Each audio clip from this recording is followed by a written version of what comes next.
बर्बरीक की कहानी। बर्बरीक भीम के पौत्र और घटोत्कच के पुत्र थे। उनकी माता का नाम मौर्यवी था। बाल्यकाल से ही बहुत वीर और महान योद्धा थे। उनके अंदर अपने दादा भीमसेन जैसा बाहुबल और दादी हडिम्बा जैसी दैत्य शक्तियां भी थी। उन्होंने युद्ध कला अपनी माता से ही सीखी थी। वे उनके प्रशिक्षण में अजय योद्धा बन गए। माँ आदि शक्ति की तपस्या कर उन्होंने असीमित शक्तियों को भी अर्जित कर लिया।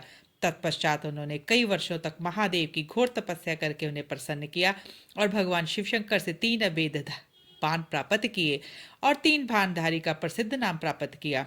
साथ ही अग्निदेव ने उनसे प्रसन्न होकर उन्हें अपना दिव्य धनुष प्रदान किया। महाभारत का युद्ध कौरवों और पांडवों के मध्य अपरिहार्य हो गया था। अतः यह समाचार बर्बरीक को प्राप्त हुआ तो उनकी भी युद्ध में सम्मिलित होने की इच्छा जागृत हुई। जब वे अपनी माता से आशीर्वाद प्राप्त करने पहुंचे तब माँ को पूछा कि वे किस ओर से युद्ध करें। उनकी माता ने सोचा कि युद्ध में पांडव तो अकेले होंगे और कौरवों की सेना में बड़े बड़े योद्धा होंगे। पितामह भीष्म, गुरु द्रोणाचार्य, कुलगुरु कृपाचार्य, कर्ण, अश्वत्थामा, दुर्योधन और दुशासन जैसे योद्धाओं के आगे पांडव तो कमजोर पड़ेंगे। यह सोचकर माता ने बर्बरीक से कहा कि पुत्र, जो सेना हार रही हो तुम उस सेना के पक्ष से युद्ध करना।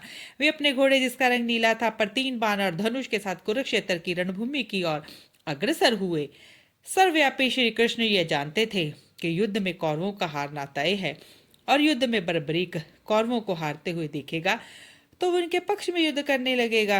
अगर ऐसा जो होता तो पांडवों की सेना कुछ ही पलों में युद्ध हार जाती।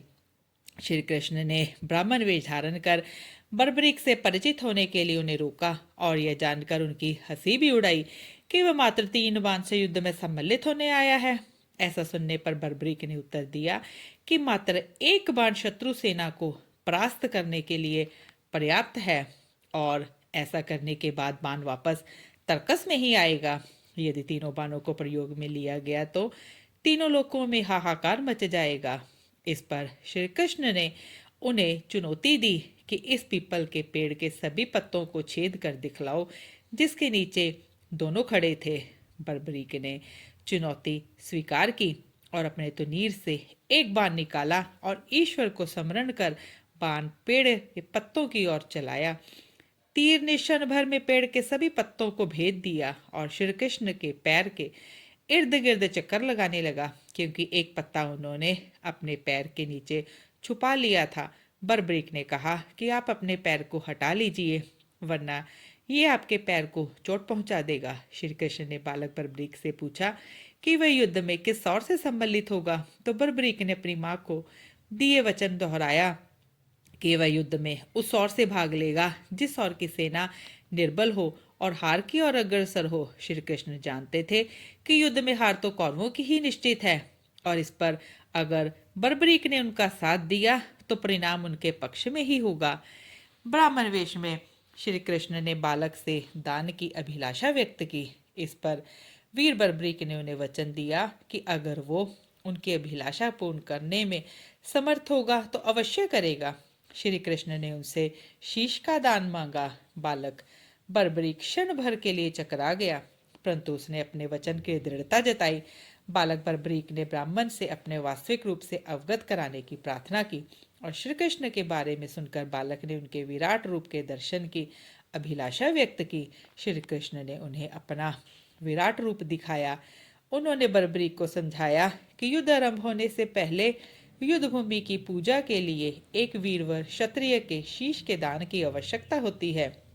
उन्होंने बर्बरीक को युद्ध में सबसे वीर की उपाधि से अलंकृत किया, अतएव उनका शीश दान में मांगा।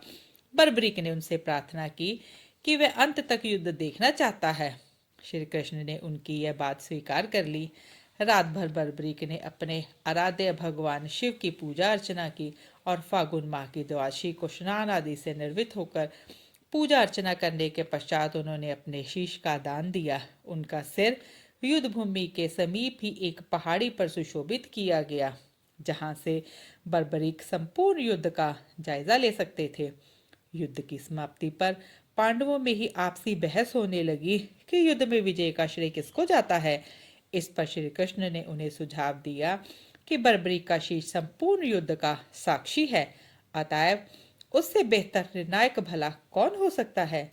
सभी इस बात से सहमत हो गए। बर्बरीक ने शीश ने उत्तर दिया कि श्री कृष्ण ही युद्ध में विजय प्राप्त कराने में सबसे महान कार्य किया है। उनकी शिक्षा, उनकी उपस्थिति, उनकी युद्ध नीति ही निर्णायक थी। उन्हें युद्ध भूमि में सिर्फ उनका सुदर्शन चक्कर घूमता हुआ दिखाई दे रहा था, जो कि शत्रु सेना को काट रहा था। यह सुनकर श्री कृष्ण ने बर्बरीक को वर दिया और कहा कि तुम मेरे श्याम नाम से पूजे जाओगे। खाटू नामक ग्राम में प्रकट होने के कारण खाटू के नाम से प्रसिद्धि पाओगे और मेरी यह सभी 16 कलाएं तुम्हारे शीश में स्थापित होंगी और तुम मेरे ही प्रतिरूप बनकर पूजे जाओगे।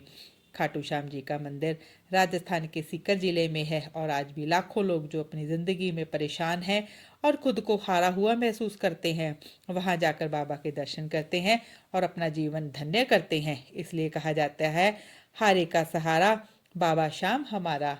मित्रों, हमारा ये चैनल बिल्कुल नया है और आपसे निवेदन है कि अगर आपको कथा अच्छी लगी हो तो कृपया चैनल को लाइक और सब्सक्राइब जरूर कर दीजिए और कमेंट्स में जय श्याम बाबा की लिख दीजिए।